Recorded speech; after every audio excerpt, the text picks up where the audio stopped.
Je suis le secrétaire général du syndicat national des travailleurs des postes. Je suis également secrétaire général adjoint de la centrale syndicale EGTSB, dirigée par le camarade Dr Malo Diacham. Quelle est la quintessence de votre rassemblement d'aujourd'hui consacré sur la journée du 1er mai? Moi, je pense que le 1er mai est toujours une occasion pour nous, les travailleurs, de poser des doléances à l'endroit de l'État du Sénégal. Donc, pour le secteur de la Poste, comme vous le savez, la Poste traverse des difficultés depuis des années. Et l'État étant une continuité, je pense que le gouvernement sortant avait déjà enclenché un processus de restructuration de la Poste. Et dans cette restructuration, l'État était très en avant sur, en tout cas, les questions qui pouvaient sortir aujourd'hui de l'entreprise de ces difficultés.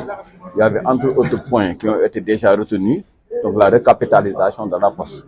Parce que la Poste a perdu ses capitaux propres depuis plusieurs années, et une entreprise qui perd ses capitaux risque même la dissolution. Donc l'urgence était de recapitaliser d'abord l'entreprise et ensuite la relance des activités. Parce que l'activité de la Poste est à l'arrêt depuis plusieurs années. Et aujourd'hui, le gouvernement sortant s'était engagé à relancer donc ces activités.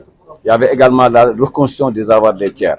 Parce que nous collectons en tout cas des fonds à travers les comptes CCP, donc les comptes courants postaux, et les titulaires de comptes CNE, donc les caisses d'épargne. Donc des Sénégalais avaient déposé leur argent au niveau de la Poste et aujourd'hui, ils peinent à faire des opérations normalement parce que ces fonds ne sont plus disponibles dans les caisses de la Poste.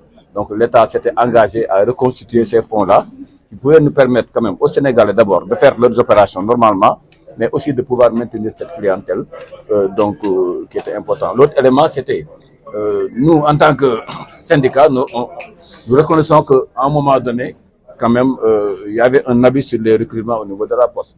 Donc, ce qui avait fait que l'État, la direction générale de la Poste avait convié les partenaires sociaux autour d'une table pour discuter de l'éventuelle question des départs négociés. Un protocole d'accord a été signé entre les partenaires sociaux et la direction générale et nous demandons au nouveau gouvernement de respecter donc ce protocole d'accord en le finançant.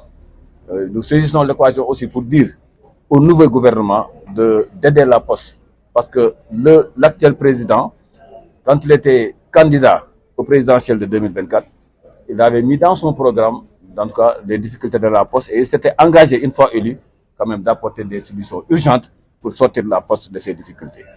Okay. Vous l'avez dit, hein, on est en phase de transition, donc un nouveau régime. Est-ce que depuis lors, il y a eu des pourparlers, c'est-à-dire des négociations qui vont dans ce sens, avec les nouvelles autorités? En tout cas, pas encore avec les organisations syndicales. Et la direction générale, quand même, avait mis en tout cas sur place un plan de restructuration, je veux dire un plan stratégique de développement. Et ce plan-là était inclusif parce que les partenaires sociaux, quand même, ont participé sur le plan de l'élaboration jusqu'à la validation. Et nous pensons que si l'État aujourd'hui finance ce plan-là, ça peut aider la Poste à sortir de ces difficultés. Maintenant, l'autre aspect, je ne peux pas ne pas le dire, aujourd'hui, il y a des centrales qui sont, en tout cas, en train de signer un pacte de stabilité. Je pense que... Voilà, donc, Mangi Toudou Yankobo Fall, secrétaire général national adjoint pour Success, syndicat aussi unique des travailleurs de la santé et de l'action sociale, EGR bu Union régionale bu Dakar. Donc, tey ñi ngi def fête 1er mai, bokk ko suñuy xarit suñuy mag ak suñuy rak suñu frère yépp yoo xam ne ñoo nekk ci secteur poste bi muy SNTP camarade Amat jiite ko.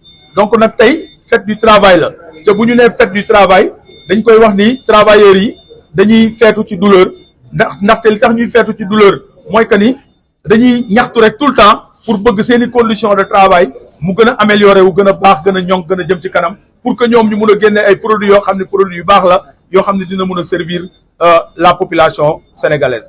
Donc nag ci kaw loolu ñun yaakaar naa ni tey jàmbat yi ñu war a mun a am ci secteur bi yëpp bari na mais jàmbat bi nga xam ne moo ciy topp bi mooy que ni accords yi nga xam ne signé woon nañ ko ànd gësëm mois de mai 2022 avec le gouvernement du Sénégal accords yooyu ñu ngi wax gouvernement wu Bassirou Diomaye Diakhar Faye ñu appliqué accords yooyu waxoon nañ ko daaw ñëwaat nañ ci tey ba léegi mi ngi taxaw te ci biir accords yooyu mun nañ ci seppi yu bëree bëri yoo xam ni saafaraaguñu ko muy indemnité de logement bi nga xam ni dañu ni woon secteur de la santé képp ku fay yeewoo di fa liggéey di émarger ci solde i santé rek yow war nga am ci indemnité de logement boobu mais lan la ñu gis mooy dañoo fay benn pàcc bi bàyyi benn pàcc bi te ñëpp ñoo ci yem ndax santé booy dugg ci hôpital ki nekk ci buntu bi ba ci professeur agrégé bi ñëpp ñoo yem dayoo ci côté boobu. li ci des mooy contrat yi nga xam ne dañ koy signé ak agent yi pendant 10 ans ay contrat yoo xam ni amul app loolu dañu bëgg mu dakk nañu arrêté contrat yi respecté droit du travail ñii signé le contrat rapidement ñu jël leen versé leen ñi nga xam ne aussi dañoo nekk ay formation yi complémentaires yi ñu war a def